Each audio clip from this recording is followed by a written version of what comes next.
as those numbers. Frank, you're still up. Hey there, John. Shares HP Inc. down fractionally right now. They were down about 2.5% revenue and a beat on EPS. The computer and hardware maker missed estimates for its personal system segment. That's computers for office and personal use. There was a beat on printing, however. I spoke with CEO Enrique Lores. He told me the return to office gave that segment a big boost. Lores said the business transformation plan announced last quarter that includes job cuts of 4,000 to 6,000 over the next 3 years helped in the area when it came to margin as well. Operating margin with a slight beat there. The midpoint of EPS guidance for the current quarter above estimates. Full year guidance was reaffirmed. Lores also added that hybrid work overall is a big tailwind for HP, especially in the second half of the year. HP estimates only 10% of meeting rooms have video conferencing software, and of course, he expects that to increase. Now shares of HP up almost 1%. Back over to you.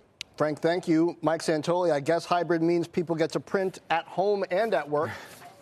That's right. Yeah, maybe no give up there.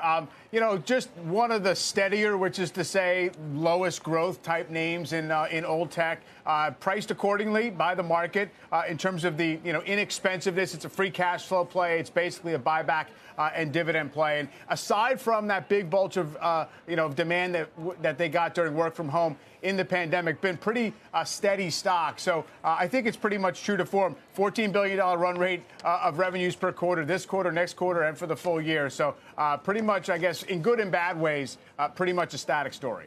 Okay.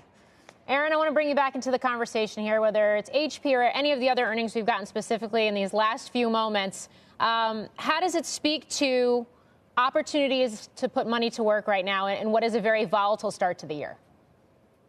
Yeah, so we really focus on stock-specific actions or stock-specific stories and when we invest, and we really call that opportunistic value, looking from a bottom-up approach. It'll be interesting to get the numbers from Dollar Tree. That's a name we own, and that's one where you have a new management team in place.